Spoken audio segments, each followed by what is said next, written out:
পালিয়ে গেছে মনে হয় স্যার। যাবেটা কোথায়?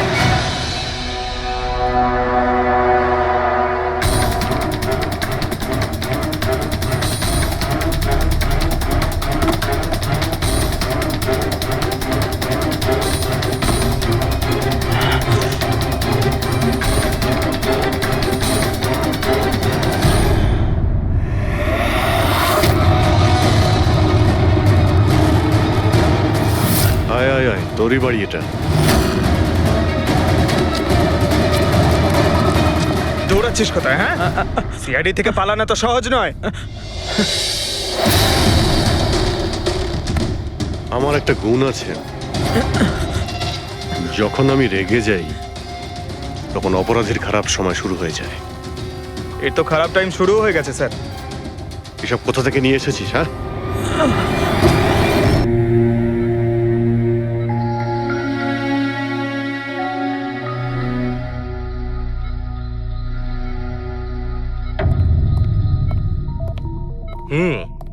বাবা, তোমার এই স্টুডেন্টরা তাদের ভালোবাসায় তোমাকে বিগড়ে দিচ্ছে খালি, তাই না? তোমার তো খুব ভালোই লাগছে। জিজ্ঞাসা করা যাক, কি হলো বলো?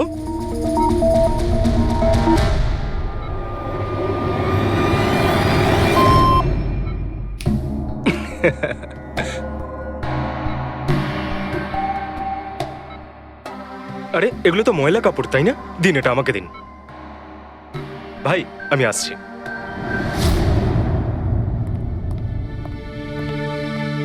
স্যার এখন কেমন আছেন?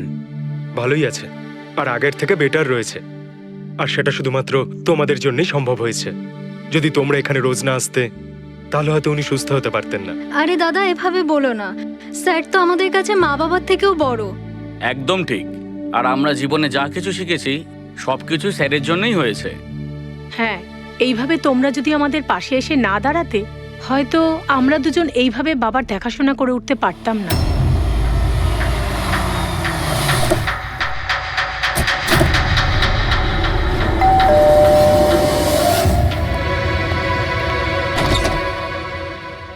সন্দীপ আঙ্কেল, নমস্কার আঙ্কেল।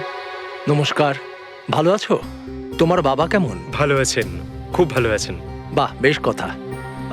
দেখো, ওর জন্য এটা এনেছিলাম।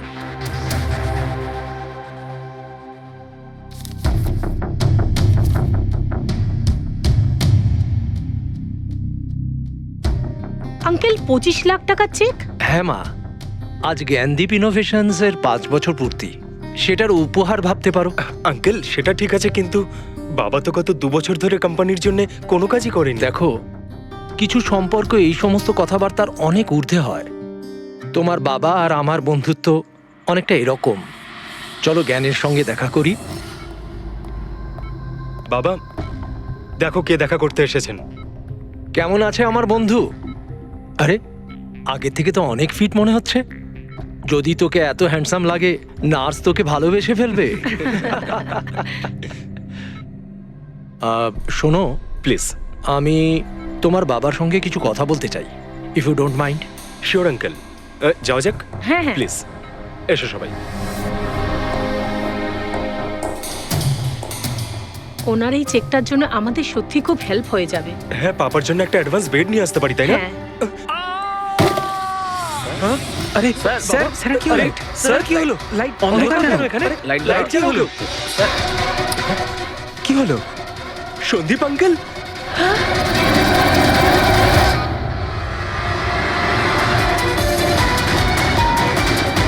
I think he is dead. Gyan sir, আপনি ঠিক আছেন তো? এই ছুরিটা ক্যান্সারের হাতে?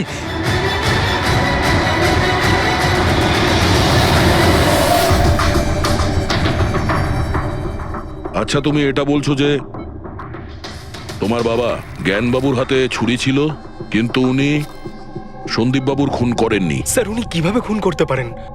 2 বছর ধরে তো উনি প্যারালাইজড। ওনার সিএলআইএস হয়েছে। Complete locking syndrome. হ্যাঁ স্যার, এই পরিস্থিতিতে শরীরের কোনো অংশই কাজ করে না, এমনকি চোখের পাতা পর্যন্ত পড়ে না। ওনার প্যারালাইসিস হলো কি করে? স্যার 2 বছর আগে বাবার একটা অ্যাক্সিডেন্ট হয়েছিল। অদ্ভুত ব্যাপার, 2 বছর আগে ওনার অ্যাক্সিডেন্ট হয়েছিল, তখন থেকে উনি বিছানায়, তাহলে ওনার হাতে ছুরি এলো কি করে? স্যার এটা অসম্ভব। খুন জ্ঞান স্যার নয়, অন্য কেউ করেছেন। আরে কিন্তু ছুরি তো ওনার হাতেই ছিল। হয়তো খুনি এই কাজটা করেছে। তার মানে হলো এই রুমে জ্ঞানবাবু আর সন্দীপবাবু ছাড়া আরো কেউ ছিল? না স্যার, আমরা সবাই তো নিচেই ছিলাম। হ্যাঁ স্যার, আর ঘরে তো আর কেউ ছিল না স্যার। তার মানে তুমি এটা বলতে চাইছো যে এই খুন জ্ঞানবাবু করেছেন? না স্যার, আমি সেটা বলতে চাইনি। তুমি কি বলতে চাইছো? সন্দীপ তাহলে নিজেকেই ছুরি মেরেছে আর মারা যাওয়ার আগে ছুরিটা ওনার হাতে ধরিয়ে দিয়ে যায়? হ্যাঁ, আবার এমন নয় তো যে জ্ঞানবাবুর কোনো শরীর খারাপই নয়, শুধু অ্যাক্টিং করছেন। স্যার আপনি এসব কি বলছেন? যেটা আপনি শুনলেন, যদি আপনার কোনো আপত্তি না থাকে আমরা আপনার বাবাকে আরেকবার চেক করতে চাই। করুন আপনি। আমরা কি মিথ্যা বলছি নাকি? দেখে নিচ্ছি।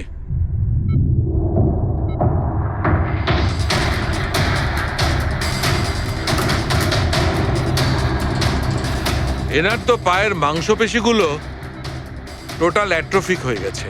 তার মানে মানে এক কথায় বলতে পারো যে পায়ের মাংসপেশিগুলো একদম ওই শিথিল হয়ে গেছে। উনি যদি চানও তাহলে 1 ইঞ্চিও এই খাট থেকে নড়তে পারবেন না। স্যার এবার তো আপনাদের বিশ্বাস হয়েছে তাই না, যে আমার বাবা নাটক করছে না? এটা তো একদম শিওর যে ওই সময় তৃতীয় কেউ ছিল এখানে। আচ্ছা, এই উনি আবার জানালা দিয়ে আসেনি তো? পঙ্কজ, ফ্রেডি, তোমরা জানালার আশপাশটা ভালো করে চেক করে দেখো তো কোনো প্রমাণ পাওয়া যায় কিনা। স্যার অদ্ভুত ব্যাপার, প্রথমবার এইরকম হলো যে খুনির সাক্ষী এখানে রয়েছে কিন্তু সাক্ষ্য দিতে পারবেন না। সেটা পাওয়া যেতে পারে স্যার, সাক্ষ্য কি করে পাবো?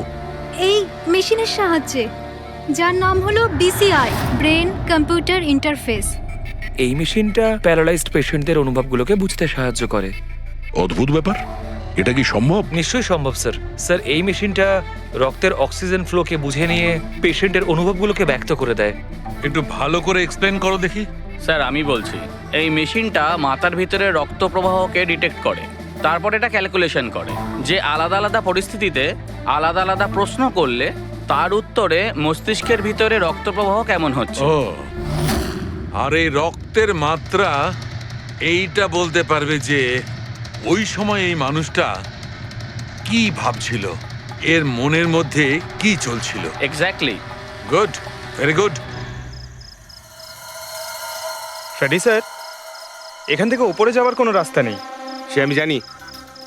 এই পাইপটা দেখ, খুনি এই পাইপটা বেয়েই উপরে উঠেছিল, খুন করে এই পাইপটা ধরেই বেয়ে নিচে নেমে গেছিল। আর ওই ভাঙা টপটা দেখতে পাচ্ছিস, ওইটার উপরই পড়ে দৌড়ে পালিয়েছিল। চলুন স্যার, নিচে গিয়ে দেখি। চল। আমার বাবা অ্যাক্সিডেন্টের আগে এই টেকনিকটাকে আরো এগিয়ে নিয়ে যেতে চেয়েছিলেন। বাবা সবসময় এটা বিশ্বাস করতেন যে বিজ্ঞানের কাছে সব প্রশ্নের উত্তর রয়েছে, প্রয়োজন শুধু চোখ খুলে সমাধানটা খুঁজে বের করা। আপনার বাবা একদম ঠিক কথা বলতেন। হ্যাঁ স্যার, জ্ঞান স্যার চেয়েছিলেন যে বিজ্ঞানের জন্য তারা চোখে দেখতে পাক যারা দৃষ্টিহীন, যারা শুনতে পায় না তারা যেন শুনতে পায়। মানুষের উপকার করতে চেয়েছিলেন জ্ঞান স্যার। আর নিয়তির খেলা দেখুন, আজ ওনারই আবিষ্কার ওনাকে সাহায্য করছে, যেটা একদিন ওনার অনেক বড় স্বপ্ন ছিল। ঠিকই বলছেন স্যার, টপটা তো ভাঙা। আর এই দেখ, পায়ের এই ছাপগুলো দেখ, খুনি এই পথেই পালিয়েছিল। স্যার এখানে দেখুন, রক্ত স্যার।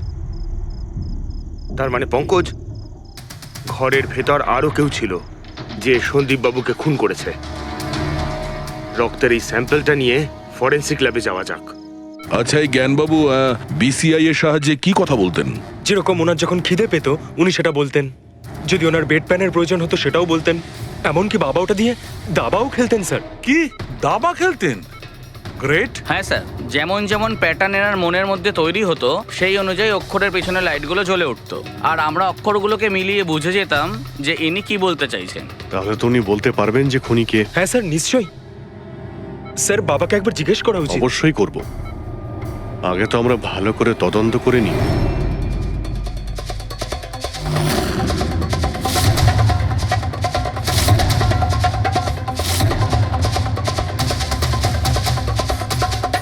সারিকা,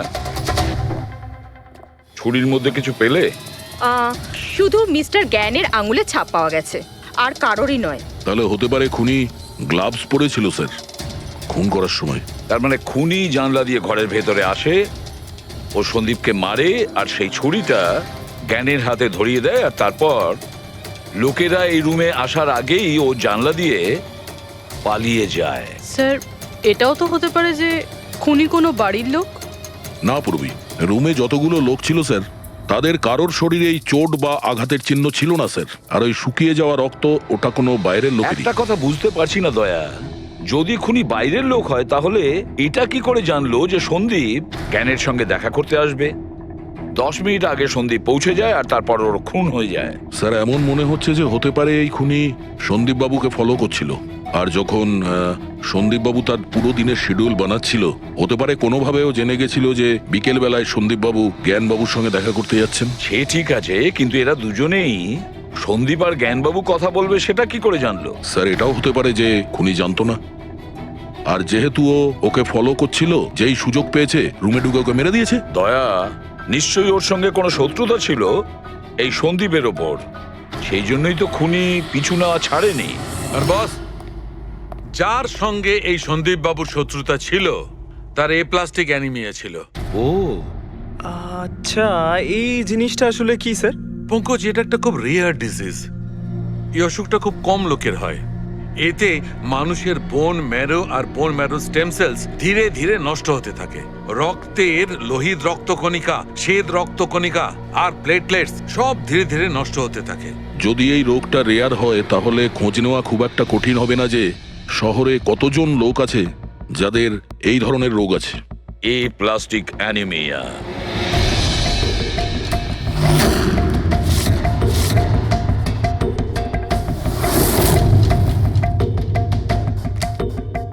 হ্যাঁ দা, কিছু পেলে?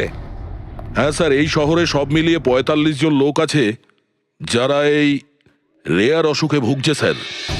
তাদের মধ্যে 16 জন তো দেশেই নেই। তার মানে বাকি রইল 29।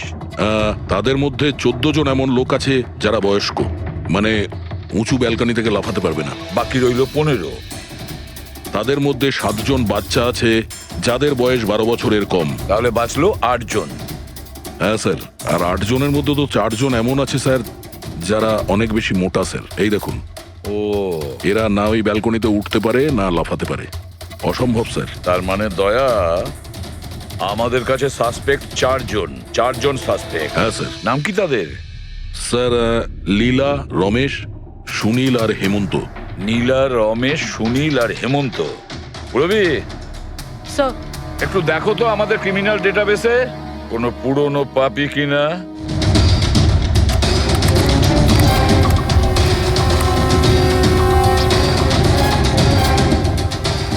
পেয়ে গেছি, রমেশ।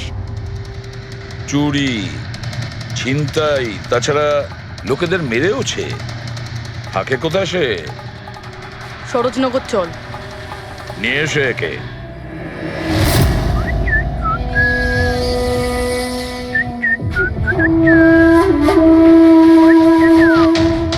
মালা, একটা ফুলের মালা আমাকেও একটু পরাও। আচ্ছা বলো, বিয়ে কবে করছো? বিয়ে? আর তোকে? আমার এতটাও খারাপ সময় আসেনি যে তোকে বিয়ে করতে হবে। কেন? তুই এতটাই খারাপ দেখতে যে তোর বাড়ির আয়না ভয় পেয়ে যায় তোকে দেখে। কিন্তু তোমার বাড়ির আয়না তোমার জন্য কবিতা বলে, এটা আমি খুব ভালো করে জানি। আরে, তোর হাতে আবার কি হলো? আরে কিছু না, শত্রুর সাথে যুদ্ধ করতে গেলে এরকম চোট লেগেই থাকে মালা দেবী। নাটক করিস না, বল কি হয়েছে? ব্যাপারটা এই যে আমি হেঁটে হেঁটে যাচ্ছিলাম, হঠাৎ করে দেখলাম একটা বুড়ি মহিলা রাস্তা পেরোনোর জন্য এগোচ্ছিল। তখনই উল্টো দিক থেকে একটা মোটরসাইকেল খুব জোরে, খুব স্পিডে, 100 স্পিডে ওর দিকেই এগোচ্ছিল। যখনই মোটরসাইকেল ওই বুড়ি মহিলাকে ধাক্কা মারতে যাচ্ছিল, মাঝখানে পৌঁছে গেলাম আমি আর বাঁচিয়ে নিলাম ওকে। আচ্ছা, তুই এতটাই সাহসী? আমি কি কি ভালো পারি সে ব্যাপারে তো তুমি এখনো জানোই না। আচ্ছা বল, আর কি কি গুণ আছে তোর মধ্যে? আমার ভালো গুণগুলো হলো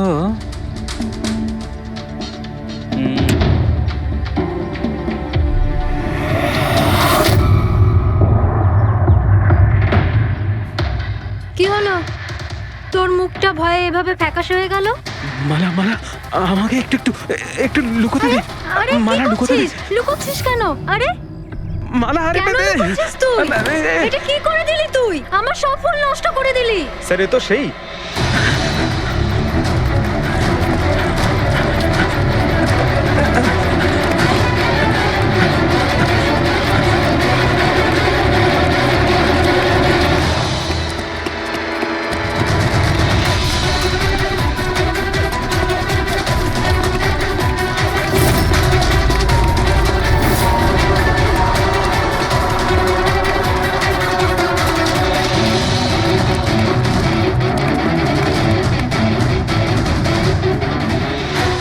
পালিয়ে গেছে মনে হয় স্যার। যাবেটা কোথায়?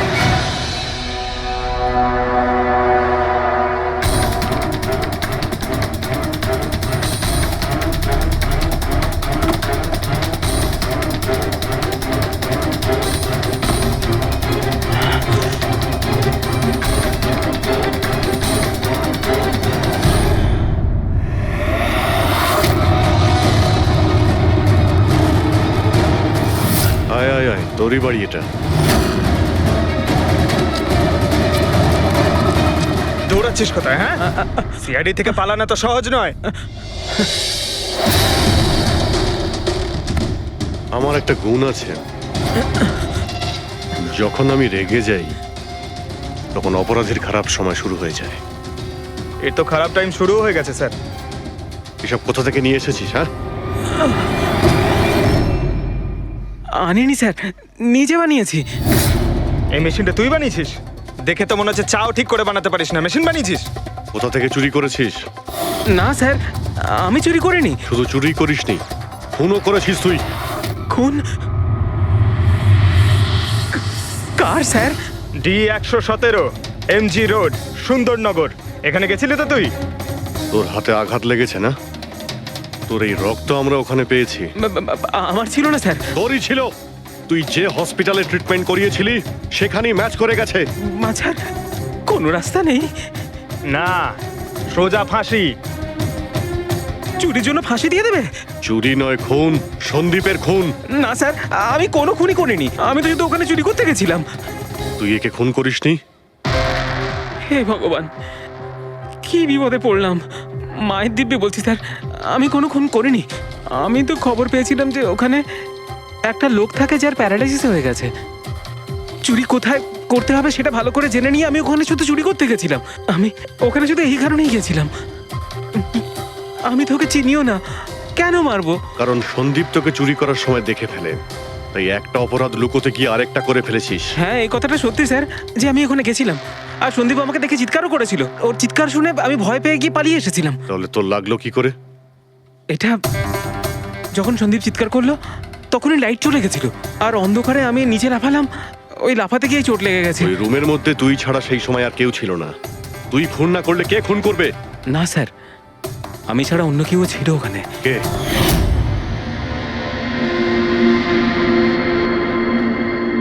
কে? কে তুমি? হ্যাঁ, অন্ধকারে মুখটা তো ঠিক দেখতে পাইনি, তবে ওর ঘড়িটা চকচক করছিল। ঘড়ি? সন্দীপ তো কোনো ঘড়ি পড়েছিল না। স্যারও মিথ্যে বলছে। কোনো মানুষ ছিল না, কোনো ঘড়ি ছিল না। কেউ ছিল কি ছিল না তার উত্তর তো ওই দিতে পারবে। জ্ঞান, উনি আজ কেমন আছেন? স্যার আগের থেকে বেটার, কিন্তু আজকে কিছু জিজ্ঞাসা করতে চান ওনাকে? শুরু করি।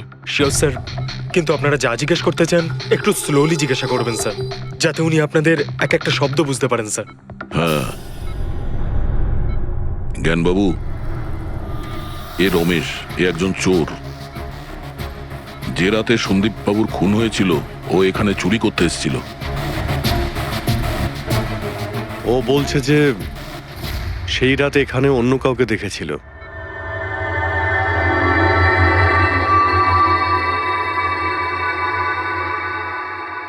রমেশ, ওই রাত্রে তুমি যেখানে দাঁড়িয়েছিলে সেখানে গিয়ে দাঁড়িয়েও।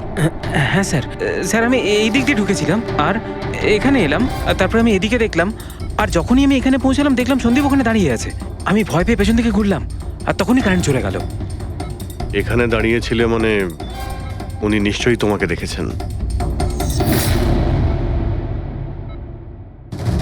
আচ্ছা, ও কি এখানে ছিল?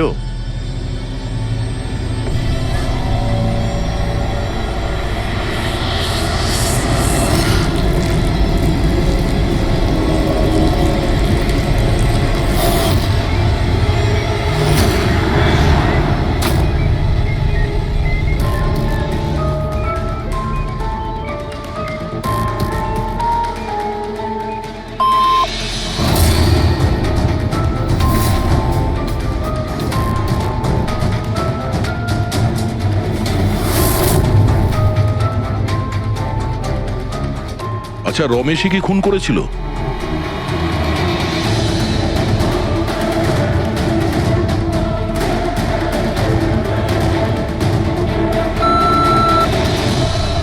নো নো স্যার, নো মানে না স্যার, আমি বলেছিলাম না আমি মারিনি স্যার। হ্যাঁ ঠিক আছে, তুমি এদিকে দাঁড়াও। আচ্ছা আচ্ছা, আপনি এটা বলুন, আপনি কি খুনিকে দেখেছেন? আপনি চেনেন খুনিকে?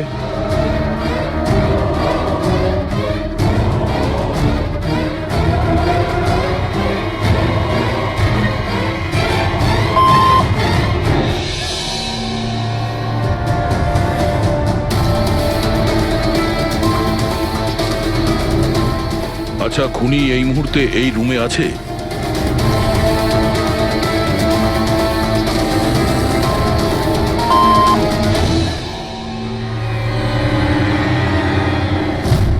তার মানে খুনি আমাদের মধ্যে কেউ একজন। আপনার কোনো স্টুডেন্ট?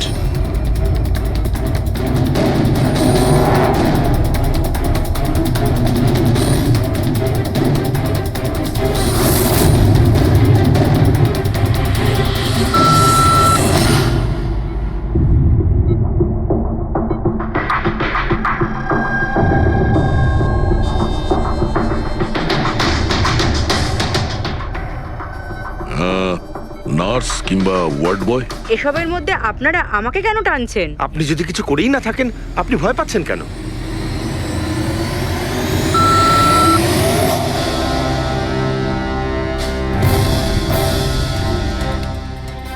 জ্ঞানবাবু, তাহলে শুধুমাত্র তো আপনার ফ্যামিলির লোকেরা আছে।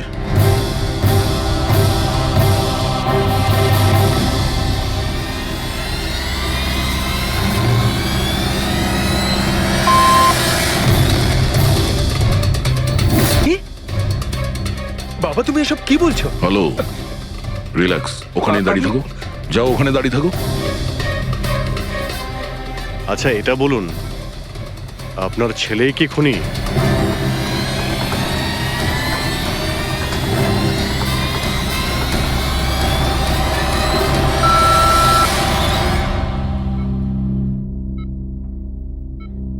এখন তো শুধু আমিই আছি, কিন্তু আমি এই খুন করিনি। জ্ঞানবাবু, আচ্ছা জ্ঞানবাবু, রিনা খুনি?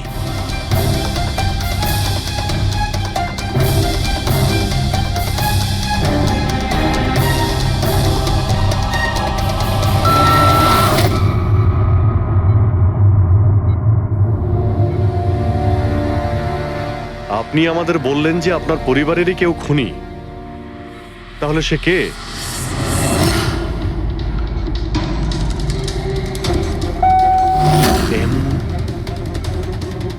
এম? আপনাদের মধ্যে কার নাম এম থেকে শুরু হয়? এম ই মি মানে উনি? জ্ঞানবাবু, আপনি বলছেন যে খুন আপনি করেছেন?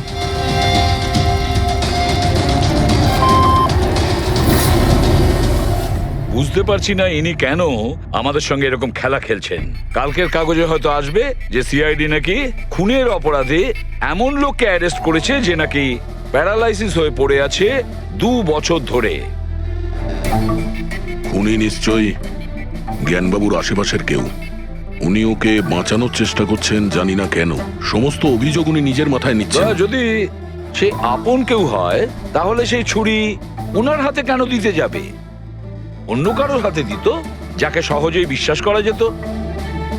আর কারোর ওপর যদি দোষ চাপানোরই হয়, তাহলে জ্ঞানবাবু ওকে বাঁচাচ্ছেন কেন, যখন এই সন্দীপ বাবু ওনার খুব ভালো বন্ধু, ভাইয়ের থেকে? এটাই তো সব থেকে বড় বন্ধু, ভাইয়ের থেকেও বড় বন্ধু। কিছু তো একটা গোলমাল আছে। এ কি সত্যিই বন্ধু নাকি শত্রু? জ্ঞানবাবুর ছেলে বলছিল সন্দীপ বাবু ওনাকে 2 বছর ধরে টাকা পাঠাচ্ছিল, ওনার অসুখের সময় ওনার পাশে ছিল। তার উপরে স্যার, ঘটনার দিন সন্দীপ 25 লাখের চেক নিয়ে এসেছিল। ওনার ফ্যামিলি মেম্বার তো এটাই ভাববে যেটা দেখানো হয়েছে। আর সব সময় পর্দার পিছনের খেলাটা অন্য কিছু হয়ে থাকে, অন্য রকম হয়ে থাকে। কিন্তু স্যার পর্দার আড়ালের সত্যিটা তো শুধুমাত্র জ্ঞানবাবুই জানেন, আর উনি তো সত্যি কথা বলছেনই না। জ্ঞানবাবু সত্যি কথা বলছেন না তো কি হয়েছে বস? ওর মস্তিষ্ক তো সত্যি কথা বলবে। আমার জ্ঞানবাবুর মস্তিষ্ক চাই। জ্ঞানবাবুর মস্তিষ্কটা এনে দাও, তারপর দেখবে তুড়ি মেরে খুনির কাছে পৌঁছে যাবো। ডক্টর সালুকে, এটা কি ধরনের ডিমান্ড করলেন আপনি? কারণ মস্তিষ্ক কি করে নিয়ে আসা সম্ভব? কেন হবে না ফেডরিক? এই কেসে ওনার মস্তিষ্ক তো ওকে এনে দিতেই পারি আমরা। কেননা গত 2 বছরে ওনার মস্তিষ্কে যা কিছু ঘটেছে সব বিসিআই মেশিনে রেকর্ড হয়েছে। এক্স্যাক্টলি বস। আর এই মেশিনে আমাদের বলবে যে জ্ঞানবাবুর সঙ্গে ওর কি আর কেমন সম্পর্ক ছিল। হ্যাঁ ফেডরিক, সব ডেটাগুলো নিয়ে এসো বিসিআই মেশিনের। আর দয়া স্যার, রমেশকে ওনাদের বাড়িতে নিয়ে যাও, আর ওখানে যে কয়জন লোক ছিল সবার ঘড়ি চেক করাও। স্যার, এখনো আমাদেরকেই সন্দেহ করছেন? হ্যাঁ, আর ততক্ষণ সন্দেহ করব যতক্ষণ আসল খুনিকে পাওয়া যায়। কিন্তু জ্ঞান স্যার তো বলেই দিয়েছেন আমরা সবাই নির্দোষ, তাও আপনারা। হতে পারে উনি মিথ্যে কথা বলছেন তোমাদের মধ্যে কাউকে বাঁচানোর জন্য। তাহলে আপনারা আসল খুনিকে কিভাবে খুঁজবেন? সিআইডি এই দায়িত্ব আমাকে দিয়েছে, কেননা সেই রাতে আমি খুনির ঘড়িটা দেখতে পেয়েছিলাম। কিন্তু সেদিন তো ঘরে অন্ধকার ছিল, তুই ঘড়ি কি করে দেখলি? ম্যাডাম, এই পৃথিবীর বেস্ট চোর আমি। যে জিনিসের দিকে নজর দিই মাথায় পুরো কুষ্টি চেপে যায়। তাহলে দুনিয়ার বেস্ট চোরবাবু কাজে লেগে যান।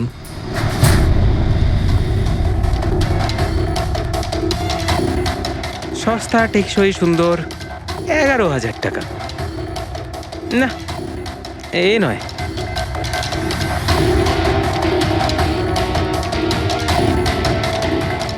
না স্যার, আপনি একটু হাতটা দেখাবেন? এও নয়, এটা তো একেবারে বেকার। ও হ্যালো, বেকার এটা? 2 লাখ টাকা দাম। আরে ম্যাডাম, 2 লাখের ঘড়ির কপি, এটা ডুপ্লিকেট মাল। চোর বাজারে এর গুদাম আছে, 1500 টাকাতে আনিয়ে দেবো। হাতটা দেখি। হাত কেন কাঁপছে আপনার সকাল সকাল? না স্যার, এও নয়। স্যার, অ্যাকচুয়ালি আমার নিউরোলজিক্যাল প্রবলেম রয়েছে। ছোটবেলা থেকেই আমার হাত কাঁপে, আমি কোনো কিছু ভালোভাবে ধরতে পারি না। পঙ্কজ, একটু ওই পেনটা দাও ওকে।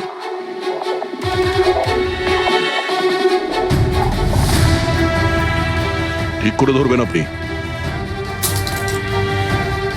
এ তো পেনটাও ধরতে পারছে না। স্যার, অ্যাকচুয়ালি জ্ঞান স্যার আমার এই প্রবলেমটাই সলভ করতে চেয়েছিলেন। উনি এর সাথে রিলেটেড রিসার্চও করছিলেন, কিন্তু হয়তো ভাগ্যের সম্মতি ছিল না এতে। আর জ্ঞান স্যারের গাড়ির অ্যাক্সিডেন্ট হয়ে গেল। ভরসা রাখো, এর কোনো না কোনো চিকিৎসা তো হয়েই যাবে। তুমি দেখো বাকিদের ঘড়িগুলো। না স্যার, এদের মধ্যে কারোর ঘড়িই নয়। কারোর কাছেই নেই? হতে পারে খুনির কাছে 1-এর থেকে বেশি ঘড়ি আছে। ওই দিন ও যে ঘড়িটা পড়েছিল আজ ওটা পড়েনি। হায় ভগবান, আপনি এখনো সন্দেহ করছেন? পঙ্কজ, এই রমেশকে নিয়ে যাও। পৃথিবীতে যত ঘড়ি আছে, যত মডেলের রয়েছে, সবগুলো দেখাও ওকে। স্যার, যত ঘড়ি আছে, যত মডেল আছে, সব? তবেই তো জানা যাবে খুনি কোন মডেলের ঘড়ি পড়েছিল। এক মিনিট, একটু এদিকে আয়, এদিকে আয়।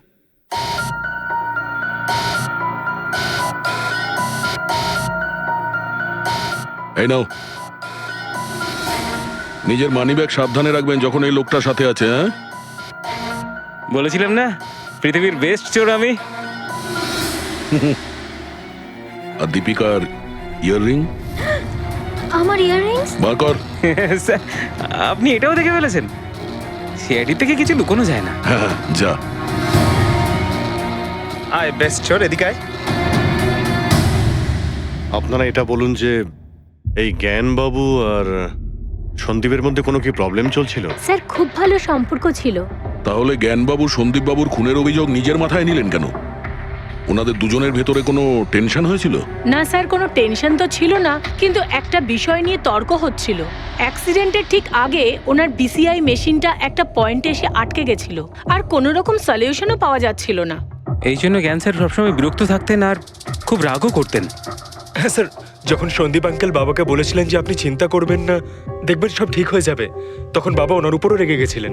হ্যাঁ স্যার, এর জন্য হয়তো উনি জোরে গাড়ি চালাচ্ছিলেন আর অ্যাক্সিডেন্টটা হয়ে গেছে। এক মিনিট। যদি এই অ্যাক্সিডেন্টটা বিসিআই মেশিন তৈরি হওয়ার আগেই হয়েছিল, তাহলে এই বিসিআই মেশিনটা কাজ করছে কি করে? স্যার সন্দীপ আঙ্কেল সেটা কমপ্লিট করেছিলেন। সন্দীপ বাবু? কিন্তু উনি তো কোনো সায়েন্টিস্ট ছিলেনই না। হ্যাঁ, কিন্তু জানি না স্যার, সন্দীপ আঙ্কেল ওই মেশিনের সব সমস্যাগুলো ঠিক করে দিয়েছিলেন স্যার। আর বাবার অ্যাক্সিডেন্টের 1 মাস পরেই ওটা কাজ করতে শুরু করে দেয়, আর প্রজেক্টও সাকসেসফুল হয়েছে স্যার। অদ্ভুত ব্যাপার, এটা কি করে হতে পারে? একজন নন সায়েন্টিস্ট এরকম কমপ্লিকেটেড মেশিন কি করে চালু করতে পারে, যেটা ওনার মতো বৈজ্ঞানিকই শুরু করতে পারেননি? বোধহয় আন্দাজি করে ফেলেছিলেন।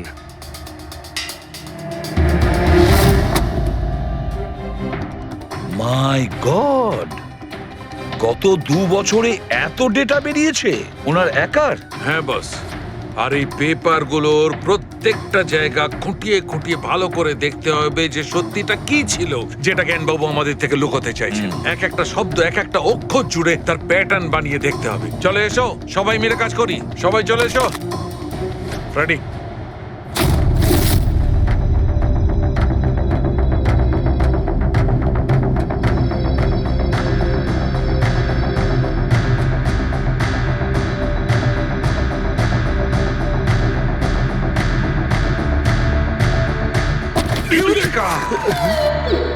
কি হলো স্যার? কি পেলেন? জানতে পারা গেছে যে আসলে ওই রহস্যটা কি, আর এই রহস্যে আছে একটা ভিলেন। জানতে পেরেছি যে জ্ঞানবাবু কিভাবে একটা একটা অক্ষর জুড়ে এই ঘটনাটাকে ব্যাখ্যা করেছেন। অক্ষর, অক্ষর থেকে তৈরি শব্দ, আর শব্দ থেকে তৈরি বাক্য, সেন্টেন্স। না জানি কত সময় লেগেছিল ওনার পুরো ঘটনাটা, পুরো সত্যিটা এভাবে বলার জন্য। হ্যাঁ বস, কম করে 6 মাস। আর সেটা তখন শুরু হয়েছিল অ্যাক্সিডেন্টের ঠিক আগে। আজকের পর থেকে এই কোম্পানিতে তুমি সাইলেন্ট পার্টনার, আর তোমার লাভ শুধুমাত্র 5% হবে, আর তার থেকে বেশি তুমি 1 টাকাও পাবে না। ওকে। আমার মনে হচ্ছে তোমার এই প্রজেক্টটা কমপ্লিট হয়ে গেছে আর তুমি সফল হয়ে গেছো। হ্যাঁ, আমি সফল হয়ে গেছি, কিন্তু আমি এই মেশিনটা গরিবদের জন্য বানিয়েছি, মানবতার জন্য বানিয়েছি, তোমার মতো লোভী মানুষদের জন্য বানাইনি। আজকের পর থেকে আমরা একসাথে কাজ করব না। আমি যাচ্ছি, কফির জন্য বৌদিকে ধন্যবাদ জানিয়ে যাচ্ছি।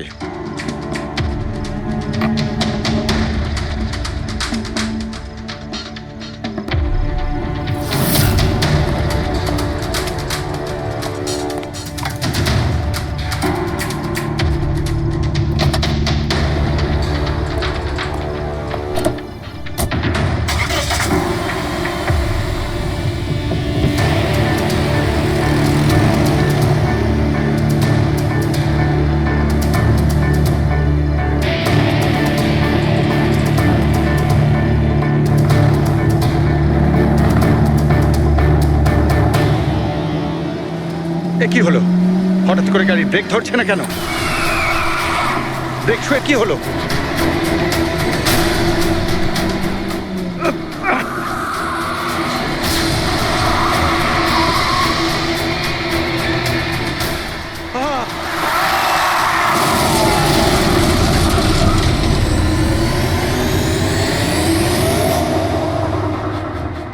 এবার বুঝতে পেরেছো আমাকে ঘাটানোর পরিণাম?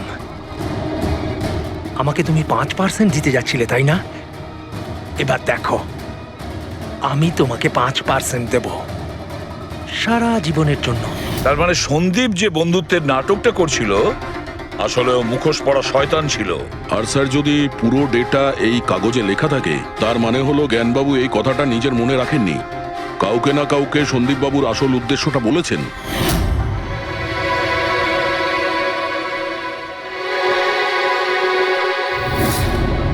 আর উনি এ ব্যাপারে যে বা যাকে সত্যিটা বলেছিলেন সেই হলো অপরাধী, সেই হলো সন্দীপের খুনি।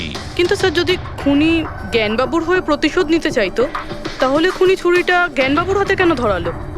ওনাকে ফাঁসাতে চাইছিল? না পুরবি, আমার তো মনে হয় না।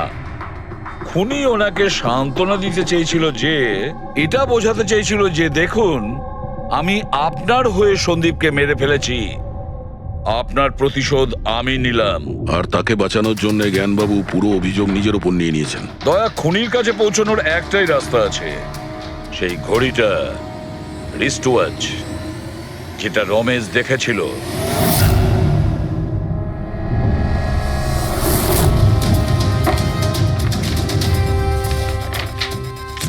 আরে ভাই তাড়াতাড়ি কর, এত সময় নেই আমাদের কাছে।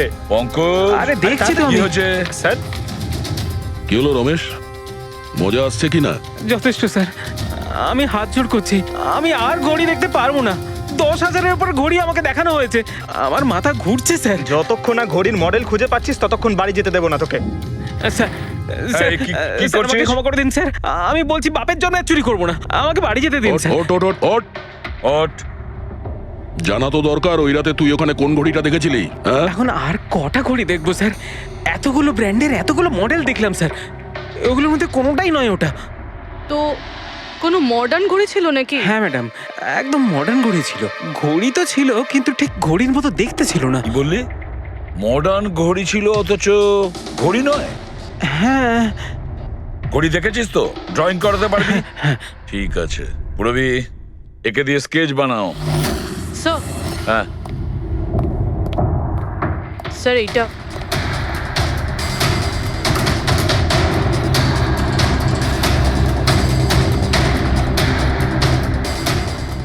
মাই গড, কি হলো?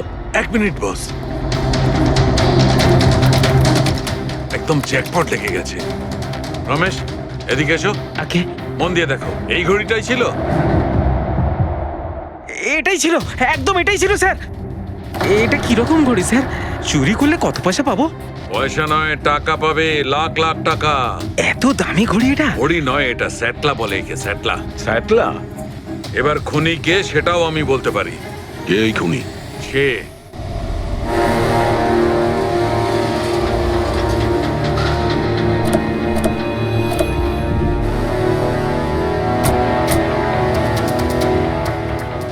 আপনি একটু আপনার হাজবেন্ডকে ডাকুন।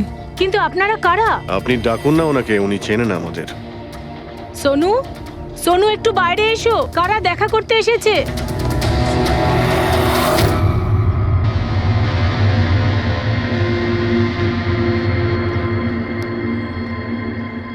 আপনারা এখানে কি ব্যাপার? এমনি এখান দিয়ে যাচ্ছিলাম, তাই ভাবলাম যে দেখা করে যাই। আমি এরকম কথা আগেও শুনেছি। দেখা করে যাই না, তোমাকে গ্রেপ্তার করে নিয়ে যাই। গ্রেপ্তার? কিন্তু কিসের জন্য? আপনার স্বামী সন্দীপকে খুন করেছে। স্যার, আমি আপনাদেরকে বলেছিলাম তো, এই দেখুন আমি ঠিক করে জলটাই খেতে পারি না, কারণ মার্ডার কি করে করব? খুন তো করেছো, আর তুমি এই হাত দিয়েই করেছো।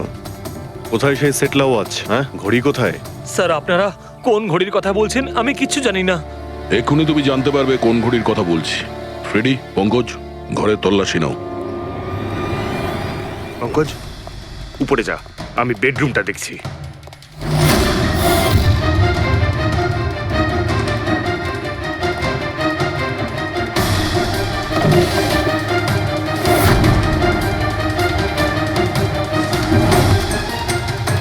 কিচ্ছু নেই।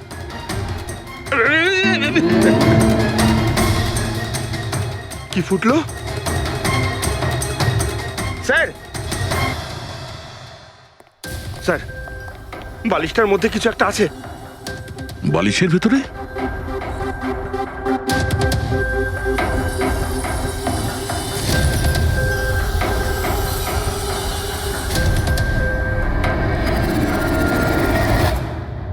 তাই তো, ঘড়ির মতো দেখতে। হ্যাঁ। এই ঘড়িটা কার? আর এই বালিশের ভেতরে কি করছে? আমি কি করে জানবো? যে দোকানদারের থেকে বালিশটা কিনেছিলাম তারই হবে। পড়ো এটা। স্যার, আমি কারোর ঘড়ি কেন পড়তে যাবো স্যার? তুমি এটা পড়বে নাকি অ্যারেস্ট করবো আমরা? অভিজিৎ, একটা কাজ করি, আগে আগে ঘড়ি পরাই, হাত করা তো নিজের থেকেই লেগে যাবে। হ্যাঁ, নাও ওই ঘড়িটা খোলো। স্যার,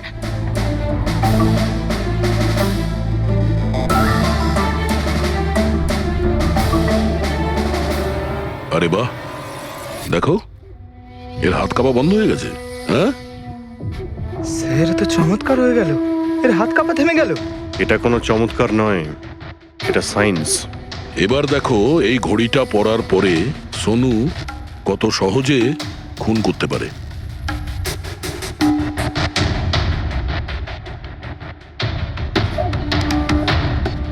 স্যার কিন্তু এই ঘড়িটা কাজ করে কি করে?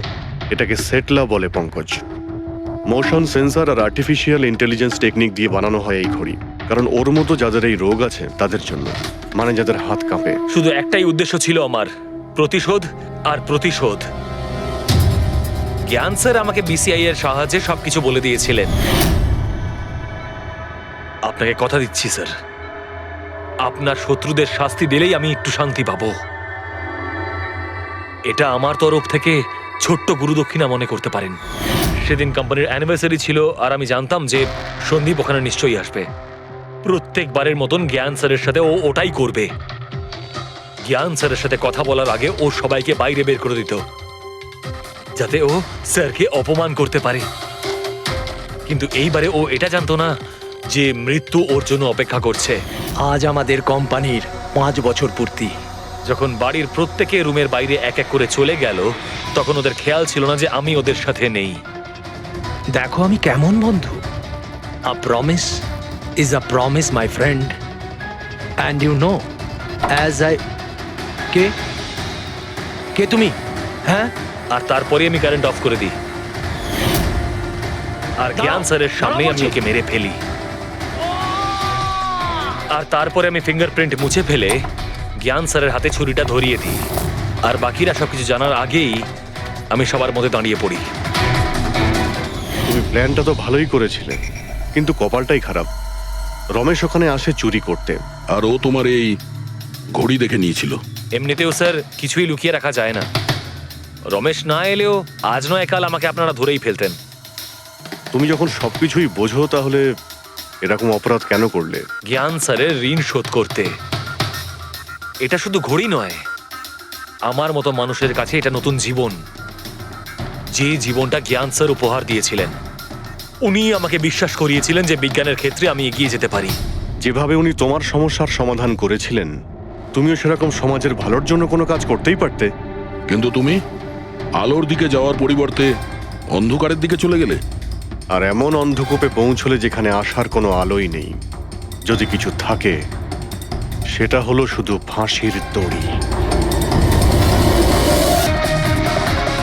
আর ওই লোকটার নাম খুব শিগগিরই আমি আপনাকে বলে দেবো। Rohan, hello hello Rohan,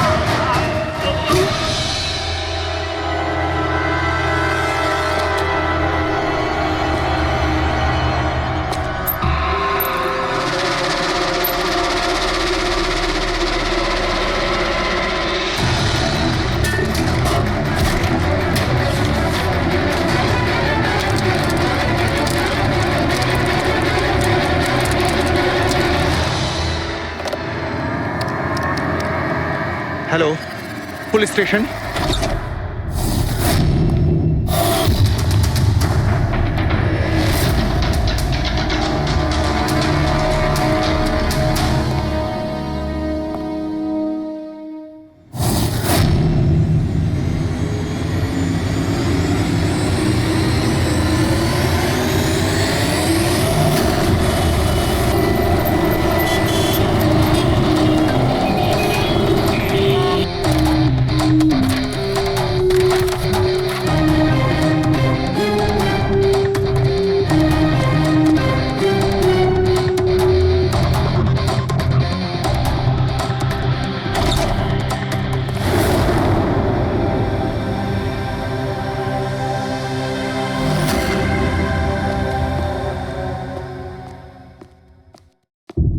good afternoon doctor Saluke. কি গুড আফটারনুন।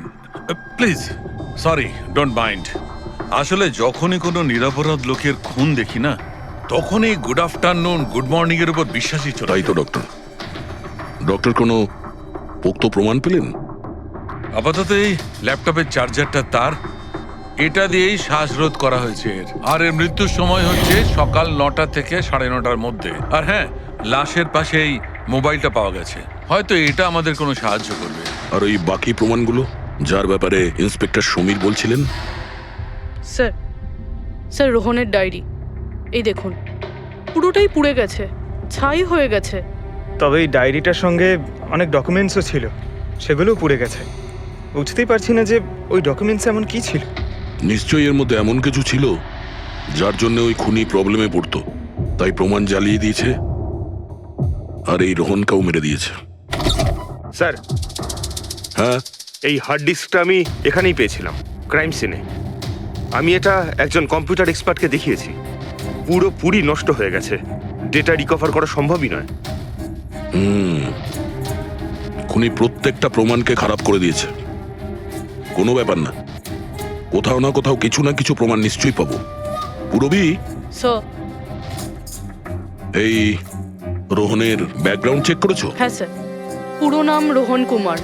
এ পুনেতে থাকে, এখানে মুম্বাইতে চাকরি করছিল, একাই থাকতো। আর এখানে এই বাড়ি থেকেই কাজ করছিল। কি কাজ কি করতো? গোয়েন্দা ছিল। বড় বড় কোম্পানিতে যে লাখ লাখ টাকা জালিয়াতি হয় সেগুলোর তদন্ত করত। তাহলে তো অনেক শত্রুই আছে এই রোহনের। হ্যাঁ দয়া, আর ওই অনেকগুলো শত্রুর থেকে আসল খুনিটা কে সেটা হয়তো তোমাকে এইটা বলবে। কি এটা ডক্টর? এটা চুম্বক। চুম্বক? এর মধ্যে একজন দৌড়বীরের ছবিও আছে, কিন্তু এই চুম্বক রোহনের বডির মধ্যে কি করছিল? আমার মনে হচ্ছে হয়তো এটা খুনির হবে। ওর পকেটে ছিল, এদিক ওদিক করতে গিয়ে হয়তো এটা পড়ে গেছে। তাহলে তো এটা আঙুলের ছাপ থাকবে? না, একটাও নেই। একটাও নেই।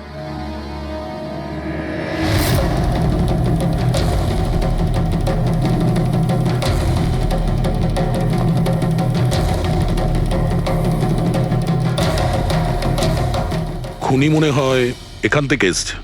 পুরবি, স্যার। এই রোহন এই মুহূর্তে কার জন্য কাজ করছিল? স্যার, ডিএনডি বিল্ডকম লিমিটেডের জন্য। BND Buildcom limited? এটা তো ইঞ্জিনিয়ারিং আর কনস্ট্রাকশনের 1 নম্বর কোম্পানি শহরের। হ্যাঁ স্যার, এই দেখুন, এই ভাঙা হার্ড ডিস্কটার উপরেও ওই কোম্পানিটারই স্টিকার লাগানো রয়েছে। আর মারা যাওয়ার ঠিক আগে এই রোহন এই কোম্পানির সিইও মিস্টার হিতেশের সাথে ভিডিও কলে ছিল। আর স্যার, এই লোকাল পুলিশ স্টেশনেই হিতেশই কমপ্লেন করেছিল।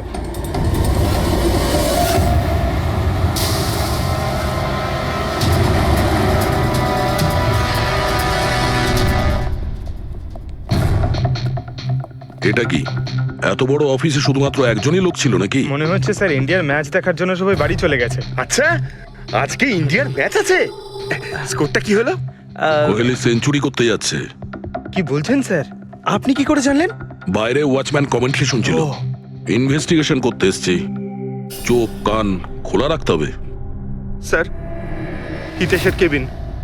Mister Hitesh. Hi. CID. Please বসুন। আমি আপনাদেরই অপেক্ষায় ছিলাম। শুরু থেকে বলুন সবকিছু। 6 মাস আগে আমি রোহনকে কাজে রাখি। গত 5 বছর ধরে আমাদের কোম্পানিতে যে লোকসান হচ্ছে তা আগে কখনো হয়নি। কি ধরনের ক্ষতি? লোকসানের লিস্ট তো বলে শেষ করা যাবে না। যে টেন্ডারগুলো আমাদের কোম্পানির পাওয়া উচিত ছিল সেগুলো হাত থেকে বেরিয়ে যাচ্ছিল। এই দেখুন, 1100 কোটির রিফাইন্ডিং কন্ট্রাক্ট, 37 কোটির রেলওয়ে কন্ট্রাক্ট, আর 800 কোটির পাওয়ার ট্রান্সমিশন কন্ট্রাক্ট। এটাও তো হতে পারে যে যে সমস্ত কোম্পানি এই কন্ট্রাক্টটা পেয়েছে ওরা আপনার থেকে কম কোট দিয়েছে। সেটাই তো আমি বলতে চাইছি স্যার। যদি অন্য কোম্পানি এই টেন্ডার পেতো তাহলে ব্যাপারটা অন্য ছিল, কিন্তু এই সমস্ত কন্ট্রাক্ট একটা মাত্র কোম্পানিই পেয়েছে।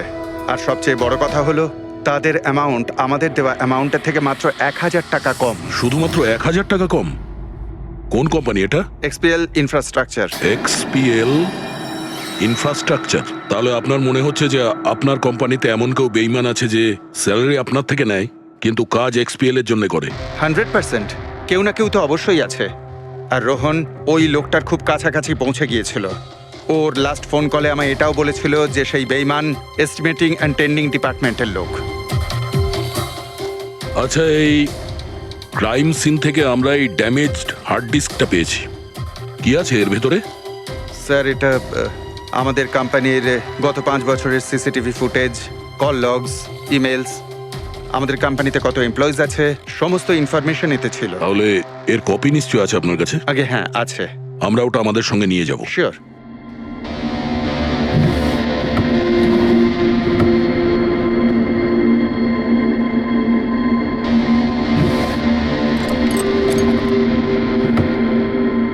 হয়তো হার্ড ডিস্কটা চুরি হয়ে গেছে। আমি এখানেই রেখেছিলাম হার্ড ডিস্কটা।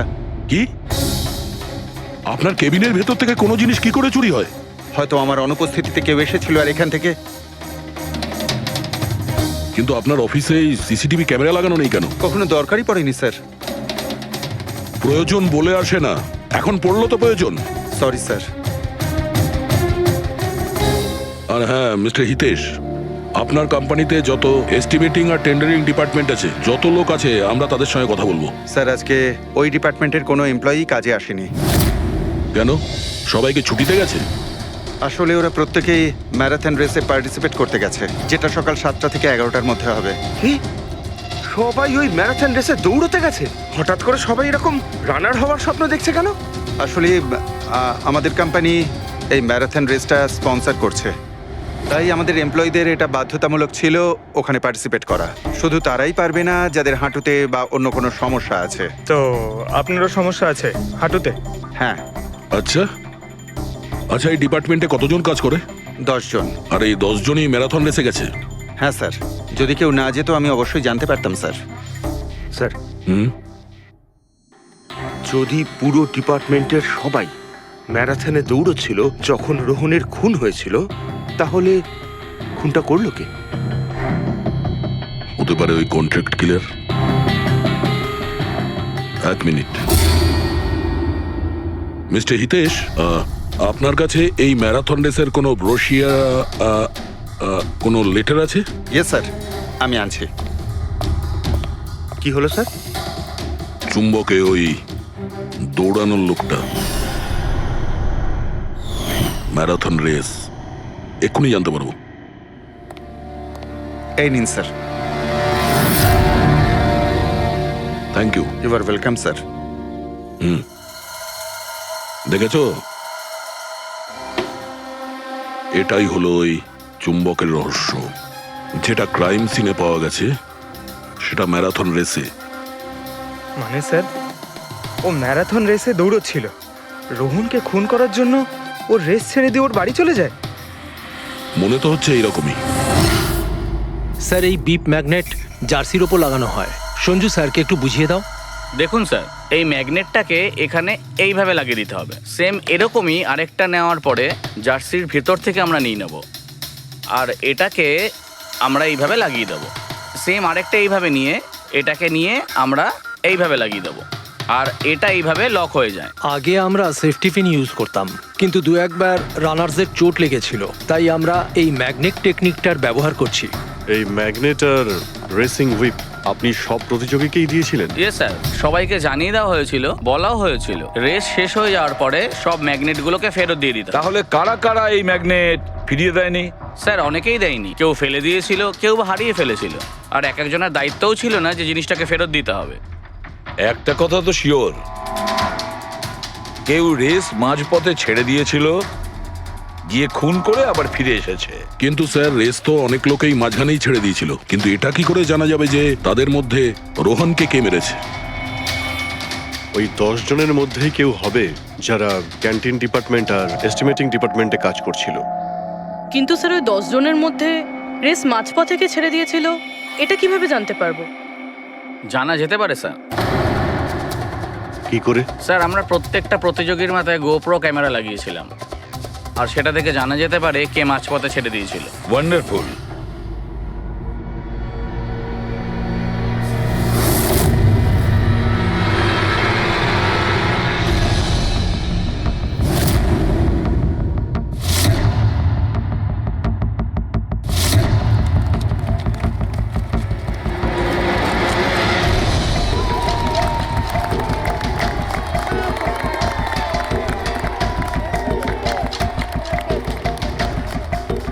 নবীন, এই রিসটা তোকেই জিততে হবে।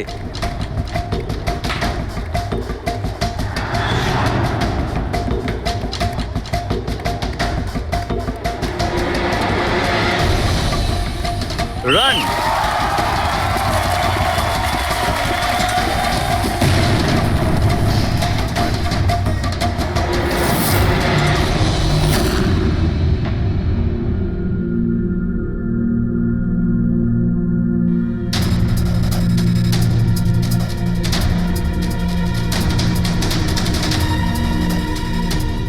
এই 4টে স্ক্রিন এগুলো ব্ল্যাঙ্ক কেন? জানি না স্যার, আমরা তো সব ক্যামেরা চালু করে এদের দিয়েছিলাম। হয়তো ভুল করে এই 4 জন ক্যামেরা অফ করে ফেলেছিল। ভুল করে করেছে নাকি ইচ্ছে করে?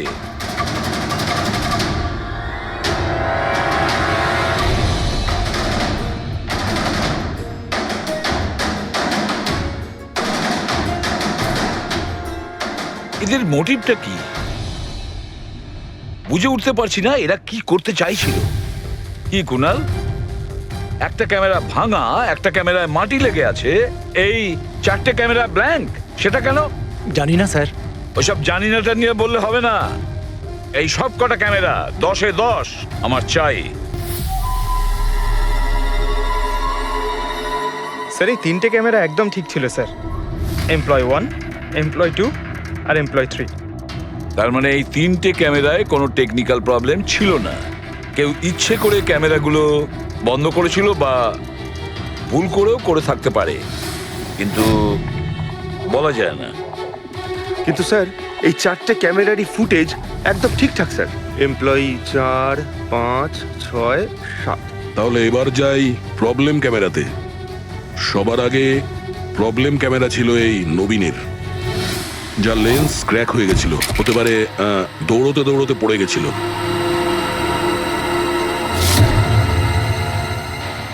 হ্যাঁ। আর স্যার দ্বিতীয় প্রবলেমের ক্যামেরা, মুক্তিরটা, যে রেসের মাঝখানে দাঁড়িয়ে নিজের জুতোর ফিতে বাজছিল। হ্যাঁ, তারপরে ফিতে বাঁধার পরে ওই হাতটাই নিজের লেন্সে লাগায় আর লেন্সে সমস্ত পিকচারটাই ঝাপসা হয়ে যায়। কিন্তু স্যার এই মাটি ইচ্ছে করে লাগিয়েছে নাকি ভুল করে?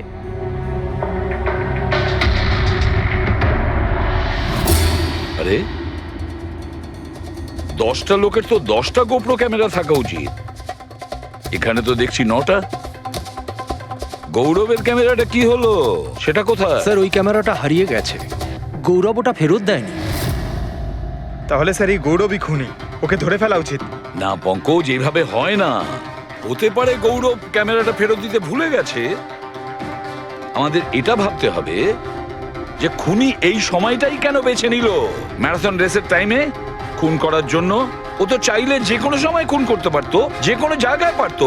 হ্যাঁ, অ্যালিবাইয়ের জন্য স্যার, যাতে ধরা পড়লে খুনি বলতে পারে যে রোহনকে খুনের সময়ও তো ম্যারাথনে পার্টিসিপেট করেছিল।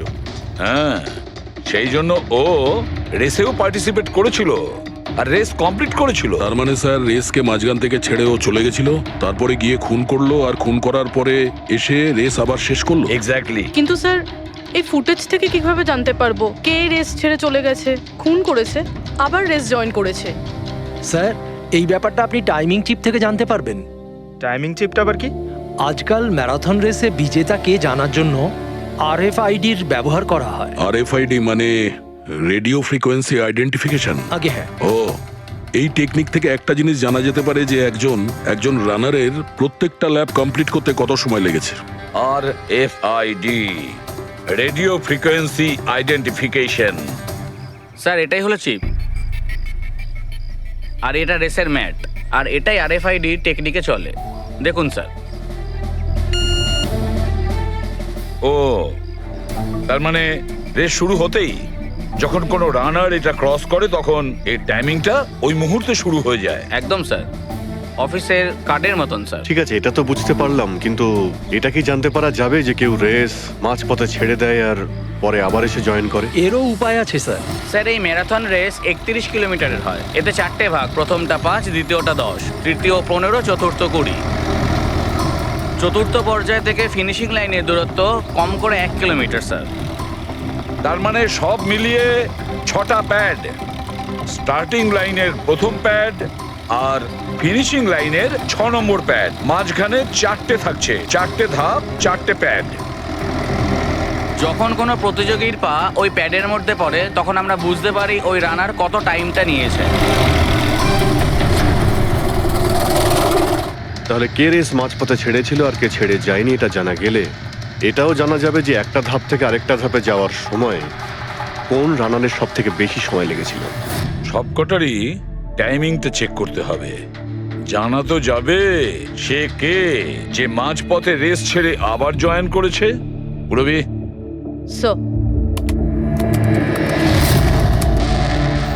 স্যার আমাদের প্রথম কচ্ছপ হলো এই নবীন।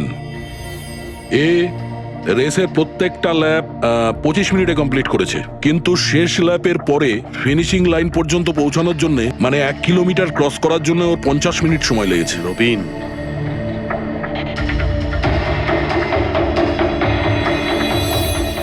আর স্যার এই মুক্তি, এর টাইম তো রেকর্ডই হয়নি। 15 থেকে 20 কিলোমিটারের মাঝের ধাপ। তাহলে এই হলো দ্বিতীয় সাসপেক্ট।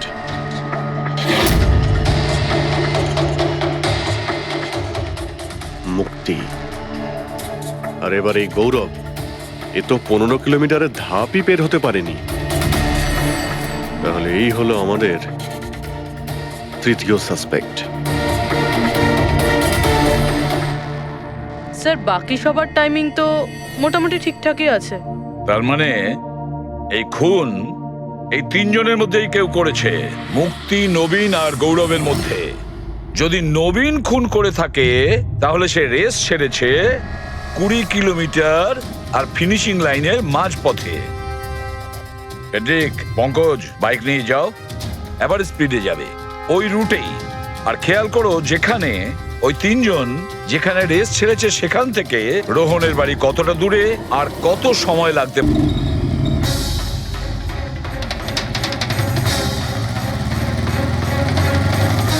15 কিলোমিটারের মাঠ থেকে আসছি স্যার, এটা 10 কিলোমিটার। হ্যাঁ, মুক্তি বোধহয় এখানেই কোথাও দাঁড়িয়েছিল, 10 আর 15 কিলোমিটারের মার্কের মাঝখানে।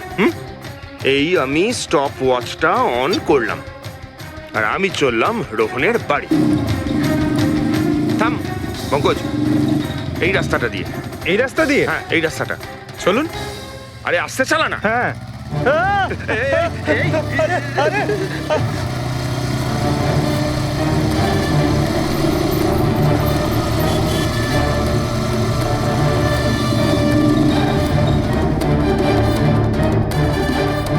এই দেখুন রোহনের বাড়ি। মুক্তি নিশ্চয়ই রোহনের ঘরে পিছনের জানলা দিয়ে ঢুকেছিল।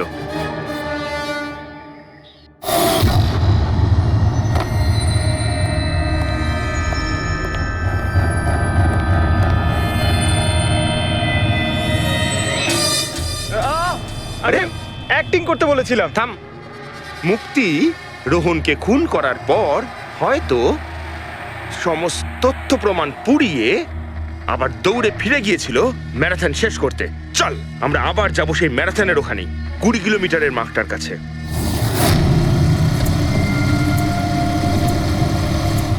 স্টপ ওয়াচের টাইম দেখে নিন স্যার।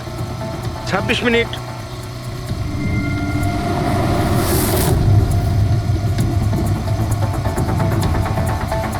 বাহ, আরে ব্যাস ব্যাস ব্যাস।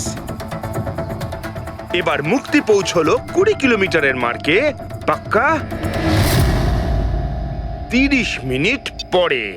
আর তারপর এখান থেকেই হয়তো ও রেসটা শেষ করেছিল।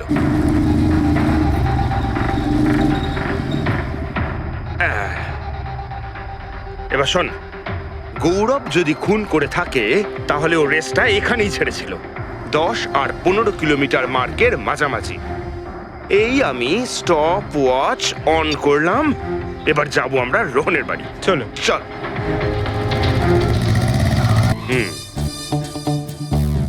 হ্যাঁ, একদম পুরো বিশ্বাস আছে আমার। Excuse me. এই ছাড় ছাড় ছাড় ছাড়। আরে আরে আরে মরে যাবো তো। চল।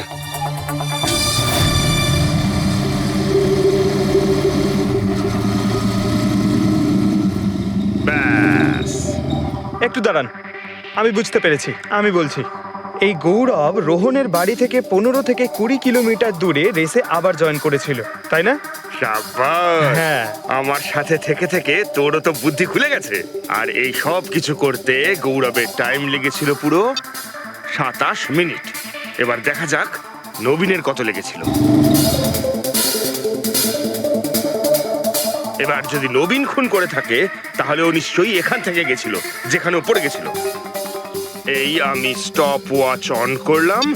এবার যাওয়া যাক রোহনের বাড়ি। চল। চলুন।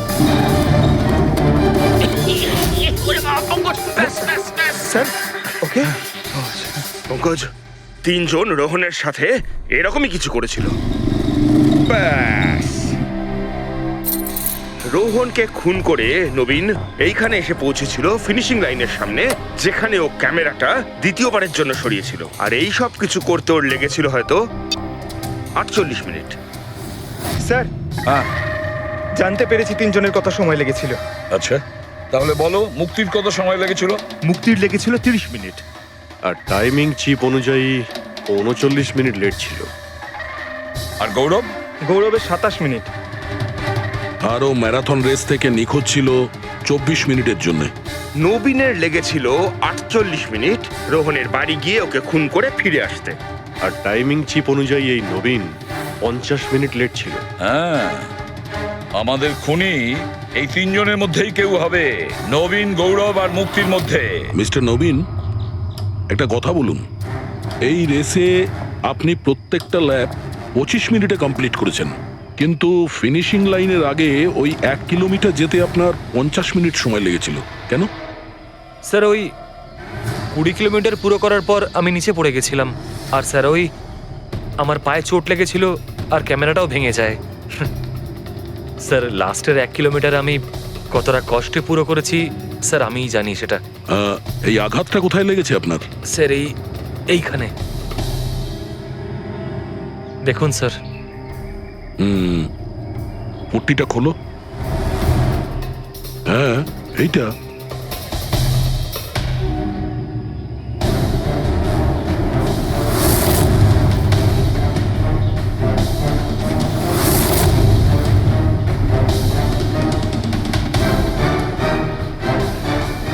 স্যার এবার আপনার বিশ্বাস হয়েছে যে আমি কোনো দোষ করিনি? নির্দোষ যদি হও এত ঘাবড়ে যাচ্ছ কেন? ঘাম হচ্ছে, অনেকটা নার্ভাস লাগছো তুমি। হ্যাঁ, মাটি কেন লাগিয়েছিলে ক্যামেরাতে? জানি না, ভুল করে লেগে গিয়েছিল। ভুল করে? 15 থেকে 20 কিলোমিটার ধাপও ভুল করে ছেড়ে দিয়েছিলে নাকি? আমি তো কোনো ধাপই ছাড়িনি, সমস্ত ধাপই পুরো করেছি। কিন্তু টাইমিং চিপ তো অন্য গল্প বলছে। টাইমিং চিপ খারাপও তো হতে পারে।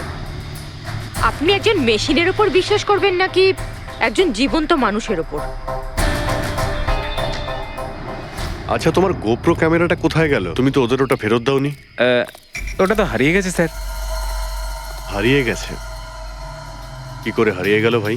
জানি না স্যার, ওই রেসের মাঝখানে হঠাৎ করে দেখলাম ক্যামেরাটা ছিলই না, জানি না কোথায় পড়ে গেছে। আচ্ছা, আর ওই 15 কিলোমিটারের ধাপটাও কি হারিয়ে গিয়েছিল? ওটাকে তো পার করনি তুমি। স্যার আমি পুরো রেস কমপ্লিট করেছি। মিথ্যে কথা বলবে না। রেসের মাঝে কোথায় গিয়েছিলে? কোথাও যায়নি স্যার, আমি তো পুরো রেস কমপ্লিট করেছি, কোথাও যায়নি স্যার। আচ্ছা স্যার, মনে হচ্ছে নবীনই, কারণ আমি যখন ওকে জিজ্ঞাসাবাদ করছিলাম তখন ওর মুখ একদম ফ্যাকাশে হয়ে গেছিল, হাত পা কাঁপছিল ওর। এই গৌরবও কম নয়, ও বললো জানি না কি করে ক্যামেরাটা হারিয়ে গেছে।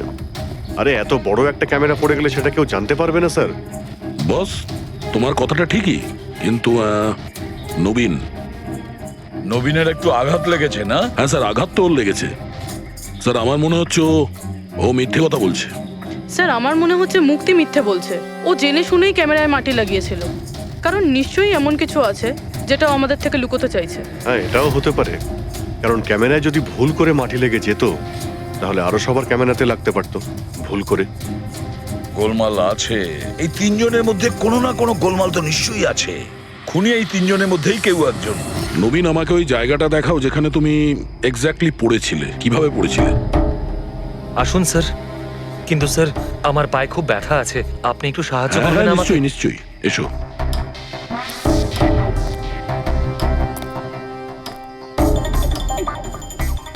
স্যার আমি এখনো বলছি আপনাকে, আপনি নিজের টাইম ওয়েস্ট করছেন। এমনটা যেন না হয় যে আসল খুনিই পালিয়ে যায়। সিআইডির হাত থেকে আজ পর্যন্ত কোনো খুনি না বেরিয়েছে না বেরোতে পারবে, নিশ্চিন্ত থাকো। হ্যাঁ স্যার, ওই যে এখানে আটকেই আমি পড়ে যাই। এখানে? হ্যাঁ স্যার, স্যার পড়ে যেতেই আমার ক্যামেরাটাও ভেঙে যায়। আচ্ছা, তারপর আমি ক্যামেরাটা আবার লাগালাম, তারপর রেস্টার্ট করলাম। প্রচুর ব্যথা নিয়ে তুমি এই রেসটা ফিনিশ করেছো। হ্যাঁ স্যার, এখনো খুব ব্যথা। তুমি পড়েছিলে এইখানে, এই জায়গাটায়? হ্যাঁ স্যার, খুব ক্লান্ত হয়ে গেছিলাম তো, তাই খেয়াল করিনি আর পা আটকে নিচে পড়ে যাই। আচ্ছা, রেস ফিনিশ করার আগে তুমি দ্বিতীয়বার ওই ক্যামেরাটাকে সরিয়ে দিয়েছিলে কেন? আচ্ছা, ওটা তো স্যার খুব গরম লাগছিল তো, তাই মুখটা ধোয়ার জন্য আমি ক্যামেরাটা খুলে ফেলেছিলাম, কিন্তু কিছুক্ষণ পরেই আমি আবার ক্যামেরাটা লাগিয়ে নিই। রেস তো আমি তারপরেই কমপ্লিট করেছিলাম। হ্যাঁ ঠিক আছে, চলো। স্যার কিছু তো বলুন, আমরা যাচ্ছি কোথায় আসলে? তোমার হারিয়ে যাওয়া ক্যামেরা খুঁজতে। স্যার কিন্তু এত বড় জায়গাতে আমরা খুঁজবো কি করে ওই ক্যামেরাটা? প্রত্যেক ক্যামেরাতে একটা চিপ লাগানো আছে, আর এই ম্যাপ বলছে তোমার ক্যামেরা এইদিকেই আছে। চলে এসো। ম্যাম, আমি সত্যি কথাই বলছি। সত্যি তো এটাই, তুমি 10-15 কিলোমিটারের মাঝে রেস ছেড়ে দিয়েছিলে আর তারপরে রোহনকে মেরে দিয়ে এখানে চলে এলে, এই 20 কিলোমিটারের মার্কে চলে এলে, কারণ তুমি তো জানতে এখান থেকে তোমাকে কোনো খেলোয়াড় দেখতে পাবে না। সব খেলোয়াড়রা তো তখন পিছনে। সব মিথ্যে। আপনি আমার কথা বিশ্বাস কেন করছেন না?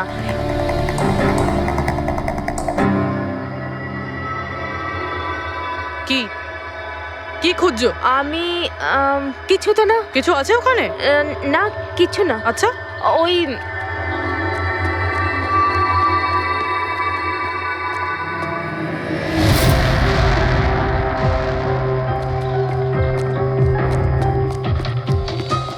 ও তো তুমি সাইকেলে করে গিয়েছিলে রোহনকে খুন করতে? আমি সত্যিই জানি না যে এই সাইকেলটা কার। তাই এক্ষুনি সব জানা যাবে যখন তোমার আঙুলের ছাপ এই সাইকেলে পাওয়া যাবে। হ্যাঁ ম্যাম, প্লিজ। হ্যাঁ,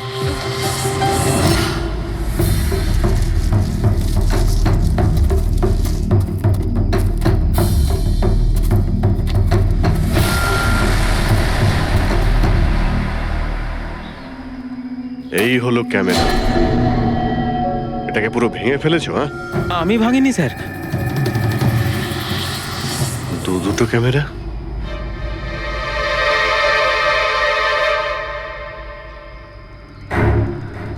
এই ক্যামেরাটা আবার কার? স্যার স্যার সরি, আমি আপনাকে মিথ্যে বলেছি স্যার, কিন্তু আমি আপনাকে সব সত্যি কথা বলে দিচ্ছি স্যার। বলো, তাহলে সত্যি বলার মুড হয়েছে তোমার? বলো। আসলে আমি এই জঙ্গলে না ড্রাগস নিতে এসেছিলাম, ওই গায়ের জোর বানানোর ড্রাগস, যাতে আমার গায়ে শক্তি আসে আর আমি জোরে দৌড়ে এই রেসটা জিতে যেতে পারি। সেই জন্যই আমি ক্যামেরাটা ভেঙে দিয়েছিলাম। খুব ভালো মজা করো তুমি। জোরে দৌড়ানো ড্রাগ নিয়েছিলে ম্যারাথনে, যেখানে অনেকক্ষণ দৌড়তে হয় আস্তে আস্তে, সেখানে জোরে দৌড়ানো ড্রাগের দরকার ছিল। মজা করছো? হ্যাঁ, এটা কার ক্যামেরা? আমি জানি না স্যার। কোনো ব্যাপার না, সব জানতে পেরে যাব। আমি অপরাধ করেছি, কিন্তু ওটা নয় যেটা আপনি ভাবছেন। আমি রোহনকে মারিনি।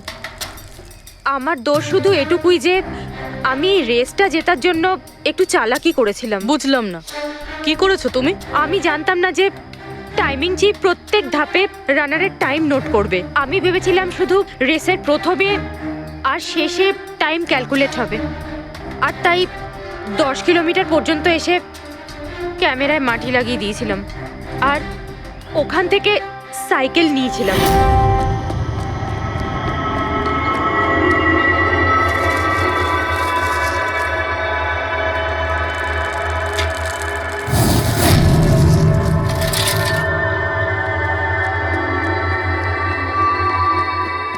কিন্তু রেস শেষ হতেই সিআইডি ওখানে চলে এলো আর আমি ওখান থেকে সাইকেলটা সরানোর সুযোগই পাইনি। এত কিছু করেছো শুধু একটা রেস জেতার জন্য? আসলে অফিসে বেট ধরা হয়েছিল যে আমাদের ডিপার্টমেন্টে যে রেসটা জিতবে তাকে সবাই কন্ট্রিবিউট করে 5 লাখ টাকা দেবে।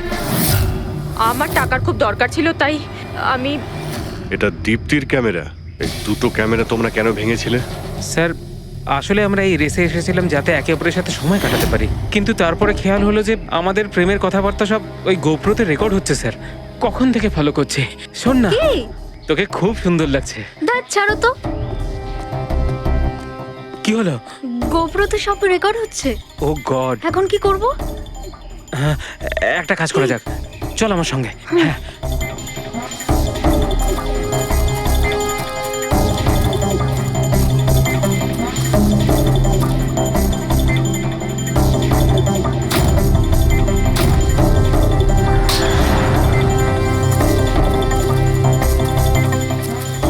তোমরা তো অদ্ভুত কাজ করেছো। আরে এতে তো কোনো সাউন্ড রেকর্ডই হয় না, তোমরা তো বোকার মতো কাজ করেছিলে। হয়তো কে দুটো ক্যামেরা ভেঙে দিয়েছো। কি স্যার, এতে কিছু রেকর্ড হয়নি? স্যার নবীন তো আমাকে ওই জায়গাটা দেখিয়েছে যেখানে ও পড়েছিল, কিন্তু কেন জানি না আমার মনে হচ্ছে যে ও মিথ্যে কথাই বলছে। আরে মুক্তি, স্যার মুক্তি বলেছে যে ও সাইকেলের ব্যবহার করেছে রেস জেতার জন্য। স্যার হতে পারে ও মিথ্যে কথা বলছে, আর রোহনকে খুন ওই করেছে। আর গৌরব আর দীপ্তি, ওদের লাভ স্টোরির কি হলো? কতটা সত্যি? হ্যাঁ, ওরা সত্যি কথাই বলছে। ফোন রেকর্ডে দেখাচ্ছে দীপ্তি আর গৌরব প্রতিদিন 3-4 ঘন্টা করে নিজেদের মধ্যে কথা বলতো স্যার। একটা কাজ করি আমরা, আবার ম্যারাথন রেসের ফিনিশিং ভিডিওটা দেখি।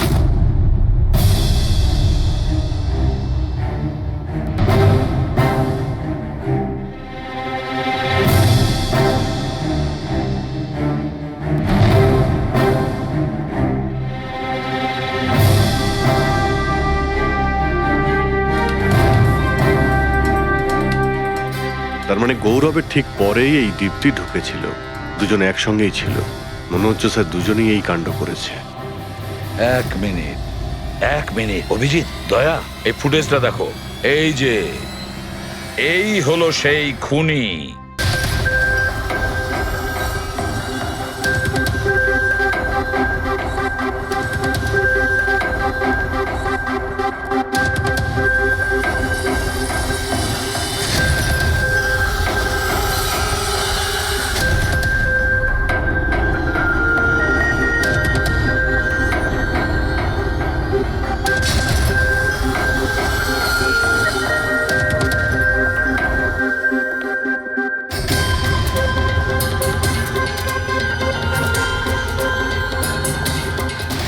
স্যার, আমাদের এখানে কেন ডাকা হয়েছে? খুনির নাম বলবার জন্য।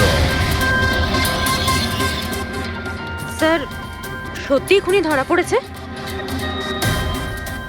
তাহলে বলুন না স্যার, কে খুনি? আরে বলবো, একটু ধৈর্য ধরো। মুক্তি, 5 লাখ টাকার জন্য তুমি বেইমানি করেছো। 5 লাখ টাকার জন্য। আর গৌরব, তুমি তো তোমার ভালোবাসা লুকোনোর জন্য বেইমানি করেছো। আর নবীন, তুমি চলো, তোমাকে আবার দেখাচ্ছি, রেসের একটা পার্ট দেখাচ্ছি। খুব ভালো করে দেখো আর বলো কোথায় ভুল আছে, বলো।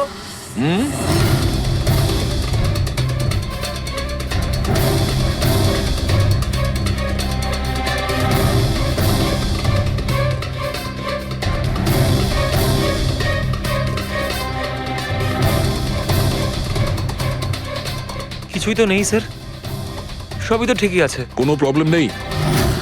তোমার মনে আছে তুমি বলেছিলে যে ক্যামেরাটা দ্বিতীয়বার যখন তুমি সরিয়েছিলে তারপরে তুমি মাথায় জল ঢেলেছিলে? ওটা তো স্যার খুব গরম লাগছিল, তো তাই মুখটা ধোয়ার জন্য আমি ক্যামেরাটা খুলে ফেলেছিলাম। মিথ্যে বলেছিলে তুমি, নিজের মাথায় জল ঢেলেছিলে। অথচ যখন ফিনিশিং লাইনে পৌঁছলে তখন তো তোমার ভেজা অবস্থায় থাকার কথা ছিল। কিন্তু এই ফুটেজে আমরা কি দেখতে পাচ্ছি? তুমি শুকনো অবস্থায় দৌড়চ্ছ। হয়তো জল শুকিয়ে গেছিল। বর্ষাকালে অত তাড়াতাড়ি জল শুকিয়ে গেল, অদ্ভুত ব্যাপার। তাহলে নবীন, তোমাকে আরো একটা ফুটেজ দেখাই, এই গল্পের শেষ অংশ। বলো, এটা দেখে তোমার কি মনে হচ্ছে?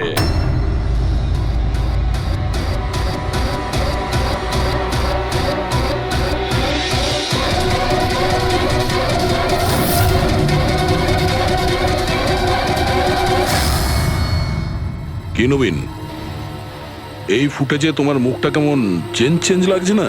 হ্যাঁ, অন্যরকম তো দেখাবেই, কারণ এই মুখটা নবীনের নয়, ওর ভাই প্রবীণের।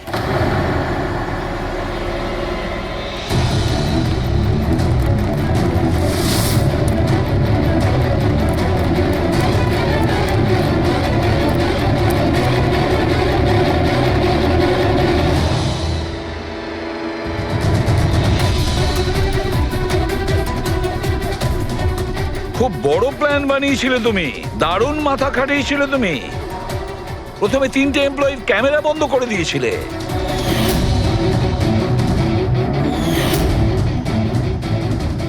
তারপরে নিজের গোপ্র